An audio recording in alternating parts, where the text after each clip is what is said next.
Hey guys, it's TheFrXion here, Tiger Tank 12, having to call me. I don't really care. Welcome back to World of Tanks, where we are today reviewing the Alpine Tiger, or the Wz-111 Alpine Tiger, which is almost the same as the 112. The 112, as you can see right here, is the original Tier 8 premium Chinese heavy tank that was first introduced into the game, and then they added the Wz-111, and the only differences are actually the hull armor at the front, and I think the mobility is also a little bit different. Other than that, these vehicles are almost identical and they look almost identical.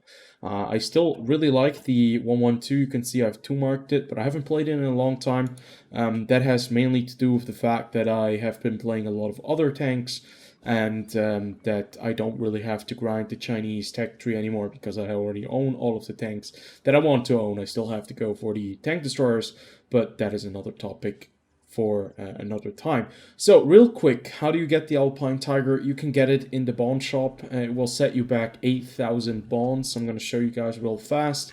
It should be one of the options down here. Unfortunately, I cannot show you the price, but it should be 8,000, and it's one of the, I'm not even sure, 1, 2, 3, 3, 4, 4, 5, 6, yeah, 5. Because the I6 is already in there. No, it's 6. So it's one of the 6 premium tier 8 heavy tanks that you can pick, so you have quite a bit of a choice to make. And this is probably one of the nicest looking ones because it has this very nice style. I think with this one we have to take a look at the visuals first before we go into the characteristics, because this tank does look very, very dapper. Very nice tank. You can see the Tiger on the side. That's the name of the vehicle, the Alpine Tiger, and it's like a 3D style, so it really is nicely done by Wargaming. If you like this brushed aluminum, this dark skin or not, well, that kind of depends on your preferences, but I think it looks really nice, and the 3D effect is very, very well done.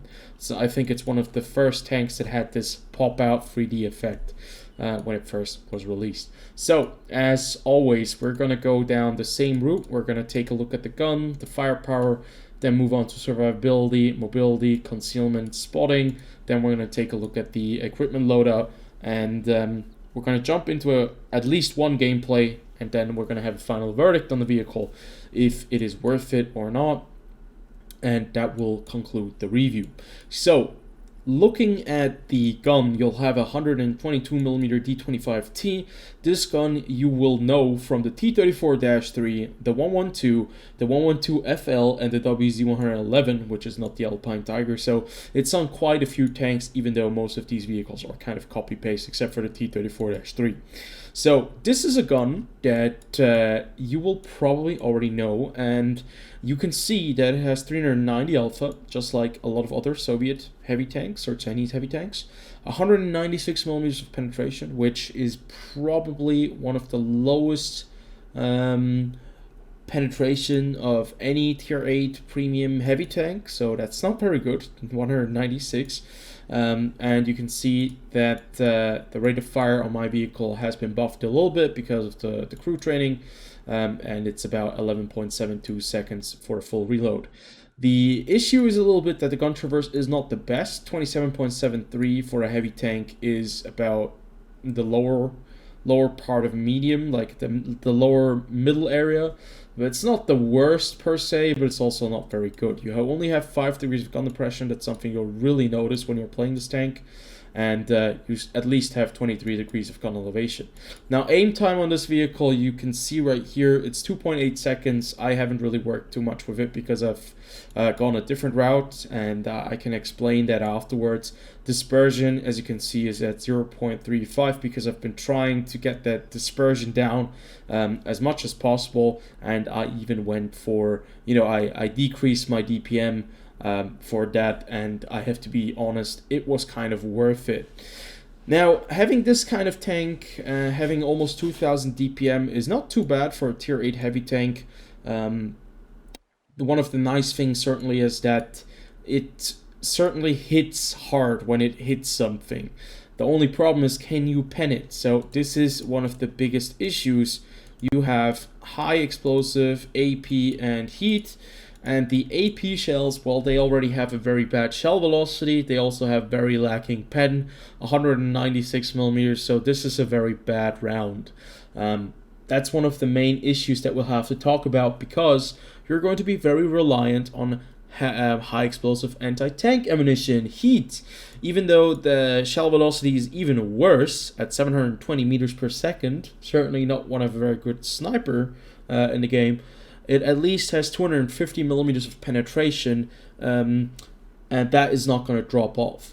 That is a very nice thing to have, especially when you have to play against tier 9 and tier 10 tanks, because that's going to be happening.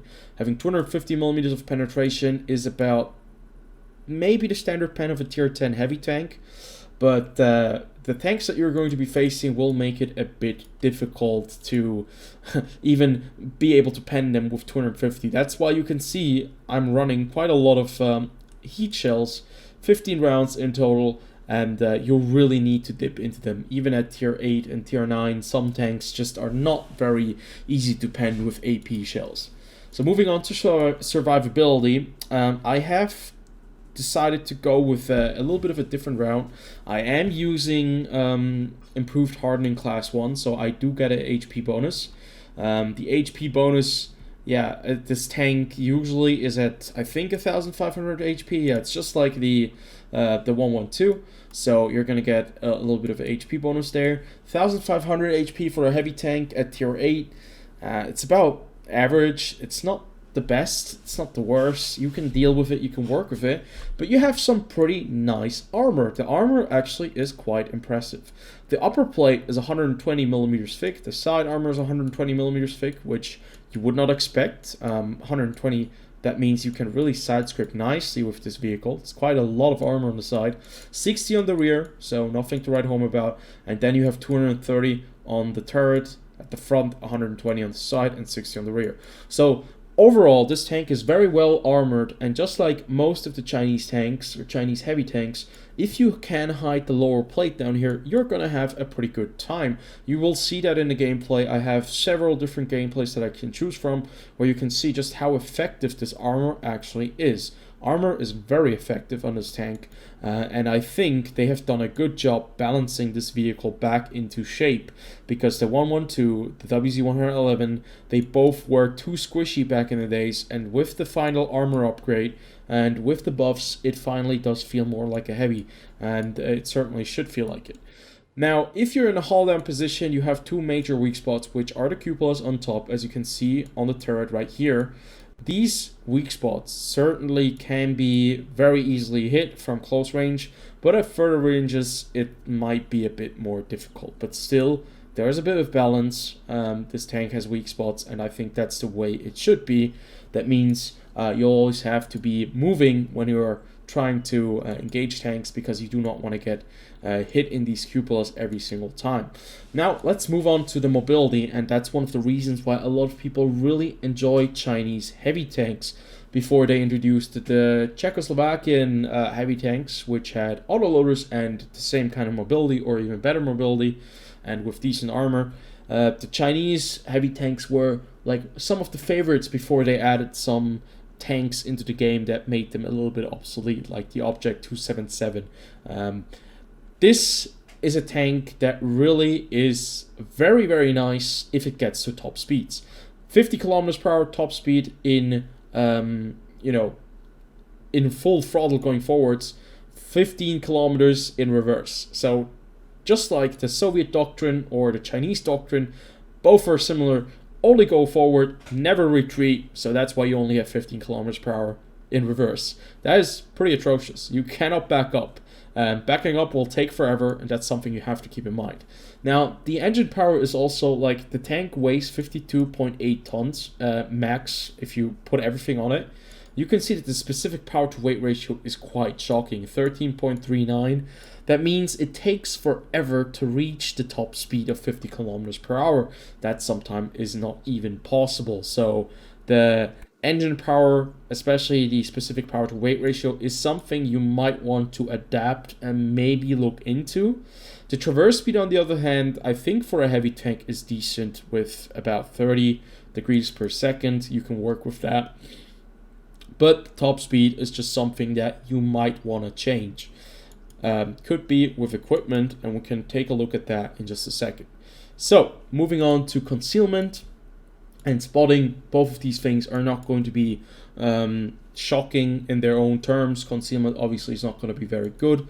The stock view range you have is about 380 meters, I think. Yeah, 380 that you have right here. So, yeah, just about average for a tier 8 heavy tank. It's not the worst. There are some of them that are way worse. 400 meters base view range, or 400 meters view range with my crew and with the, yeah, only with the crew right here. So, yeah, it's a heavy tank. Do not expect to spot for yourself unless you want to really go for binoculars, something like that. And not binoculars like coated optics, but I won't do that. So taking a look at the field modifications, you have the 6 different options, as I mentioned, or as always for tier 8s. With the first one, I actually went with the maintaining the top speed. You can see if I go for the first one, which is the lightweight suspension, I can get a plus 7% on maintaining the top speed. No, actually it's a decrease of minus 7% because I went the other way, I think. But I have the traverse speed. So the traverse speed is important for me with this tank. I want to be able to turn my tank. And I think because you already have the 50 kilometers per hour top speed, it's fine. I'm going to take that 7% hit. Now, the next thing, I went definitely with the parallax adjustment, which gives me a smaller aim circle. That's what I would suggest highly because this tank is not very accurate at 0.8. 0.38, but it still kind of works, and if you have the right equipment you can make this a very, very nice tank. Then going over to the other one, the periscope electric drive, I want to have more view range, 400 meters view range right now, instead of the 300 and something 390. Every meter is going to help you, and in the end I decided to go for firepower instead of mobility because even though the tank doesn't have the best horsepower to weight ratio, yeah, that was it. It was exactly that. The tank itself is still mobile enough to get to places fast enough, especially considering it being a heavy tank. So, how did I set this tank up with equipment? Why did I go for these different parts? Now, I mainly play this tank as a close quarter engagement kind of vehicle, like a brawler. So that's why I went with improved hardening. Gives me an additional 170 HP, gives me better repair speed and everything like that. That will make me more competitive in these city maps and in these places where I have to fight for my dear life. Then also improved aiming. I switched it over here with the very nice specialized slot for firepower. I will get an additional, is it 2%? It probably, yeah, it's 2% off the aiming circle. So it's gonna make the tank more accurate for me, and I can get it down to 0.35, which is a number that I can definitely work with. Being in these close quarter engagements, that is something that I really need that accuracy. I want to be able to hit them, even though that the aim time has gone up by a little bit. I still am able to kind of neglect it because the bloom has become smaller because of the dispersion that has gone down, and I also am using the vertical stabilizer, which gives me an additional minus 20% to dispersion during vehicle movement and gun movement. So that means that the bloom is already going to be way smaller than it was prior, and now I'm going to be able to be more accurate because the bloom is smaller. And I really recommend to you guys to use at least the vertical stabilizer because it makes the tank a lot more enjoyable. It's a lot more fun with the vertical stabilizer. So moving on, what kind of equipment would I pick if I had like enough credits lying around for a second choice?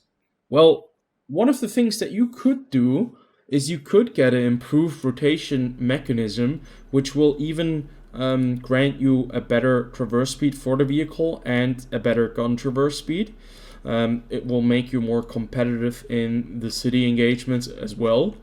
And then you have the option to add the improved hardening, or maybe even improved ventilations on top of it. If you don't want to go with hardening and you think it's kind of a waste of time, you can go with that. You can go with this, and then you could also in the end go with thinking right now, you could also go with the turbocharger. Now that would give you a little bit of an advantage in the specific power to weight ratio, but it wouldn't do that much. As you can see, 14.33 horsepower per ton. It's not gonna change everything very drastically, but it's going to give you a little bit of a boost. I generally think that the movement, the mobility of this tank is quite nice, and it has a very nice balance between being just fast enough, having just a decent enough gun and decent enough DPM to be impactful in situations where you can actually just, fire, and at the same time have decent enough survivability that you're not an easy target that immediately gets knocked out. So yeah, generally speaking, I think there's still like a lot of limitations depending on what you want to do with this tank, because I don't think anyone wants to play this as a sniper, so I probably would just stick with the very first choice to get everything down a little bit, that you have the best chances of surviving in close quarter engagements. So yeah, having said all that, let's move on to the gameplay and see what the reality of this tank really is, and if it's worth your 8,500 bonds or 8,000 bonds. I'm not really sure what it was, but I think it was 8,000. So let's move on over to the gameplay. Okay, so the game that I've decided to show you guys is on the map Studzianski, and somehow this map always ends up in my replays. I don't know why, but I just have the feeling that this map always works out pretty well in my favor, and I kind of know how to play it. At least I think it's pretty straightforward how to play this map. So we're playing with a couple of tier 9s, some tier 8s, and some tier 7s. This is a match that you will see a lot of times when you're playing the Alpine Tiger. You will also be facing tier 10 tanks because this vehicle does not have preferential matchmaking, but I think that is not too bad. You can definitely work with that, and it certainly is quite doable. Even against tier 10 tanks, I think this tank can be okay, since you have 250 millimeters of heat penetration. The medium tanks usually at tier 8 only can dream of that. But yeah, we're going down south. We're going into this little town because we want to put some pressure on the enemy team, and I'm going to show you guys just how powerful this tank really can be if played correctly. Now, this is a little bit of a heartbreak, this gameplay, and you'll see what I mean in the end. I don't want to go too far, but you can see, yeah, immediately we're trying to snapshot the T-71 DA. Unfortunately, Mao is not as great of a shell guider as Stalin is, and we kind of miss him. You can see that our Emil 1 is really aggressive going into that dip, so I have the feeling that I have to follow him. He knocks out the 71 DA. We shoot the Panther, or we hope to actually hit the Panther. And right there, EBR is coming around the corner. Now, when I was playing this tank, I think I had about 11-second reload time. I think for a caliber of this kind of gun, that is definitely doable. But, you know, you're going to have a bit of a bad time when you have to go up against several vehicles, such as I have to do right now. Because there's a Ghetto coming in, there's a King Tiger C who expected his team to push into the dip with him, but they kind of left him to his own devices, and this is a great place to show off the armor real fast. We take 2 hits, one by the King Tiger, one by the Progetto.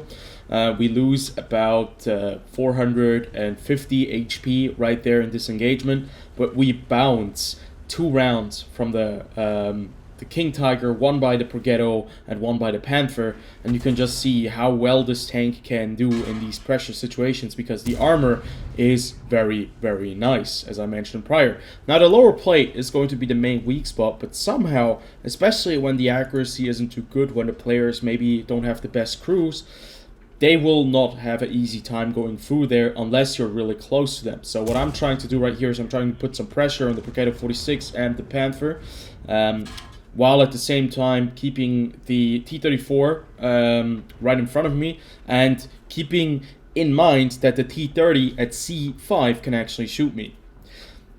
So one of the main strengths of this vehicle definitely is the armor, as you can see right there. Brigade 46 bounces one shot, he doesn't bounce the second, but he bounces the third one, so he is definitely clipped, he's out. So I make that right here my move to push him, put a nice 405 damage round into him, and he gets knocked out by the Scorpion that was sitting at the very back. So you can see this is a great breacher. This tank in this kind of setup, in this kind of tier with these opponents, is an amazing breaching vehicle. These players, they don't really know what to do, especially this Panther probably isn't a very experienced player. He's trying to, you know, hit my turret weak spot. He is just all over the place. Unfortunately, we do take a hit by the T-34. But still, we managed to put some pressure on these guys and knock out the entire south with 3 tanks. We knocked out the Panther, the Brigado, the King Tiger C, we knocked out the T-34, and our north unfortunately isn't very well. There's a Chasseur, there's a Leopard Prototype A, there's a T-30. We still have a Su-130 and a Su-122 44 that we haven't seen yet, so I'm expecting them both to be somewhere close to the base. And one of the nice things about this tank certainly is that its mobility might not be the best. It might not be the best accelerating tier 8 heavy tank, but it certainly has a pretty nice top speed, and the mobility in of itself is pretty damn nice. You can see we're going 46 kilometers per hour right here, driving around the open space, which is a very bad idea. But we managed to hit the Su-14 too, and we're just trying to knock out the artillery, because we know an artillery this late in the game can be a very dangerous thing. Unfortunately, we do not hit him because the accuracy in this tank isn't too good. But you can see our RD misses the enemy artillery. We bounce a premium round by the Su-122 44, and I know that that thing has 217 millimeters of penetration. That is very difficult to do so when you're trying to engage a Chinese heavy tank that has a lot of upper plate armor and with the angling, but not a lot of lower plate armor. So what I'm trying to do right here, I had a high explosive shell loaded. The pen on the high explosive shell is 61 millimeters, so that's decent enough. I wanted to take on the Su-130 PM. We bounce like 3 shots or 4 shots, getting our total damage block to 3,455. This is where you can really make this tank work. Side scrape the shit out of this vehicle. I'm trying to hit the Su-130 PM because I want to knock him out, and I have a high explosive shell loaded up because I wanted to hit the Su-130 PM, but he was just small enough to hide behind the Su-130 PM or the Su-122 44, and you can see that the IS-3 is a bit confused by the lack of AP that we were firing at the Su-122. So you can see this guy, he really doesn't know where to shoot us. He's very confused. He was firing all over the place, hitting our turret, hitting our upper plate, but he didn't really go for the lower plate. There are no shots recorded on the lower plate, and that's the main way you take care of this vehicle. So we just managed to take care of these two guys with the ML1, and now it's all about the Chasseur 4 and the T-30. We need to take care of these guys, and this is where everything goes down. You can see there's the T-30. I fire, I had the perfect shot, I really reloaded for a long time. I don't hit him. I miss. That would have been a definite kill. I probably hit some kind of structure that you cannot destroy, and our artillery misses as well. And now we have a very awkward situation where Super Hellcat has moved in. The Chasseur 4 now is also moving in to help the T-30, and we're going to lose that Super Hellcat, and we are going to be in a very tough spot. So the ML1 now is on the C2, C3 line, and I'm expecting him to move up. There's a Leopard Prototype A. I haven't checked his HP, but he doesn't have a lot of HP. And I'm now moving in, hoping that I can take care of the T-30, but I was too aggressive. The Xiaofu 4 moves in, and he's gonna circles me once, hits me once, I hit him. And now, the second time, I know that he is going to be pushing me. He's going to take care of me, because he knows if he doesn't kill me right now, he's going to get pushed from behind. So, what does he do? He moves up, he goes around the corner, and he knocks me straight out, and I manage to still do a little bit of damage. Artillery misses, and the Emil 1 just appears right in that moment, coming around the corner, and he gets clapped by the T-30, and the game becomes very, very unsatisfying for us, because obviously we just majorly gave all our cards away for nothing. I was kind of upset, because at this moment in time, I have done 5,390 damage. I've bounced about 5,000 damage. I also bounced a T-30 there in the end. And I've assisted 1,000 damage. So what more do you want me to do? And how much more damage should I do so that we can win a game?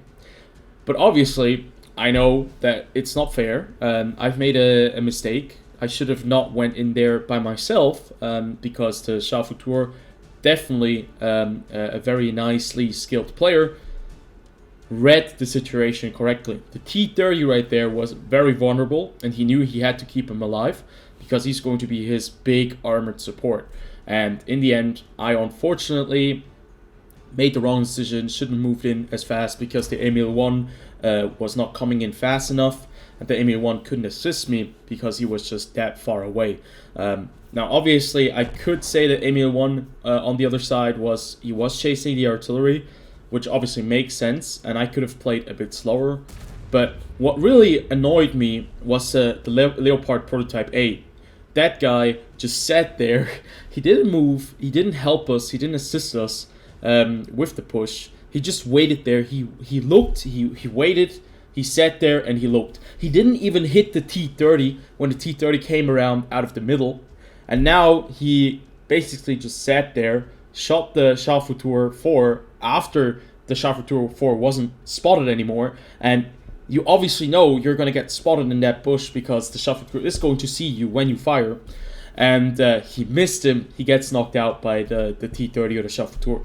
And that was basically just, not a lot of help there. And now we have an artillery piece that is just trying to survive, and he's going to get roasted in his very nice little skin. But yeah, that's the obvious thing. Then you also have the IS-3 and the Oho or the Oni, I don't even know, the Tier 7 tank. Both of them constantly writing in chat, talking about how shit we all are and what we have to do and all that kind of stuff. And the IS-3 just being a complete dick. He in the end did about 1,000 damage in the game. He died in the early minutes of the match, and so obviously we were the idiots who were trying to win the game. Sometimes you're not going to be able to win the game, but I hope I was able to show off the real strengths of this tank. The Alpine Tiger, after the update where they actually made the vehicles, especially the 112 and the Wz-111, stronger. They reworked the armor, made the armor thicker. These tanks now are really, really fun to play. They have mobility. Their guns might not have the best pen. They might not have the best gun depression or accuracy, but they hit hard in a close quarter engagement, and they have a good enough rate of fire to be very dangerous against any opponent who doesn't have enough armor or very easily accessible weak spots. Now, if that doesn't work, you have 250 millimeters of penetration with the heat shells that you can utilize and be able to, completely go past some tanks with armor.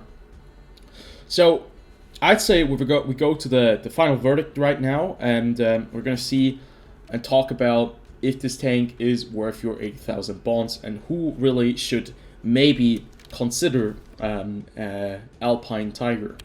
So, the Alpine Tiger, is it a tank I can recommend? I would say it is certainly a tank that I could recommend to players that really like the Chinese heavy tanks.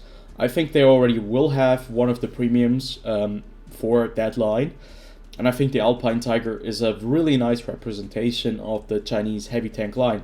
It has enough frontal armor to withstand enough shots, but as soon as you move out and you present your lower plate, the game will become very tough for you because most of the vehicles will be shooting that weak spot. You also have 2 weak spots on top of the turret with the 2 cupolas, which are very easy to penetrate if you just focus on them. But still, I think that this tank is very nicely balanced in the most part. It has great mobility. If you like medium tanks and you want to go over to the heavy tanks and you want to have a vehicle that is faster than your standard VK16801 or the Mauerbrecher, this is certainly one of the tanks that you should maybe take a look at. For 8,000 bonds, you get a vehicle that is fast enough to keep up with some medium tanks, or at least with the fastest heavies, has a gun that is competent enough to work in the hands of most players, and a pen that is really bad, but you could still make better with the heat shells that you can load. In this game, I think I didn't fire a single premium round, and I think as long as you know the targets, you know the weak spots, you know the tanks, I think you can make it work. And also the armor really makes work. The armor works very well if you know how to side scrape, if you know how to hide your lower plate. I think this is a very good all-rounder. This is a great tank now, a tank that is a lot of fun. Before the update, before the armor patch, this and the 112 were kind of underpowered. They were very easily penetrated by everything on the upper plate and the lower plate, and even on the turret. But I think now it's in a very good place, and it certainly, I would say, is worth the investment. Now, I would not recommend this tank to players who do not like inaccurate heavy tanks, who want to have heavy tanks that are really accurate and that have like great shell velocity and great gun depression, like the Löwe, because the Löwe certainly has a lot of nice qualities. It has a better DPM, better rate of fire, better penetration, more standard rounds. It has more gun depression. It has better armor at the front even, but it's a lot heavier, bigger, and more sluggish. But still, if you want those things, you want to have a more accurate kind of tank, you certainly would go for the Löwe instead of the Alpine Tiger. But I think the Alpine Tiger is a pretty nice choice out of the heavy tanks that we have right here. Now, if you wanted to have a tank that's more accurate than this, maybe the T26 E5, the Patriot, the American Patriot tank, or the French Liberté. Both of them do provide you with better accuracy. They also have quite a lot of armor, but they do not have the mobility of this vehicle. And I think if you like the gameplay style of the T-34, if you like the gameplay style of those aggressive Soviet tanks, aggressive Chinese tanks being all over your face, this is certainly the tank that you should go for. So yeah, I do recommend this vehicle. As always, like, comment, and subscribe, and I'll see you guys on the next video. Until then, have a good one, and yeah, what do you think about the Alpine Tiger?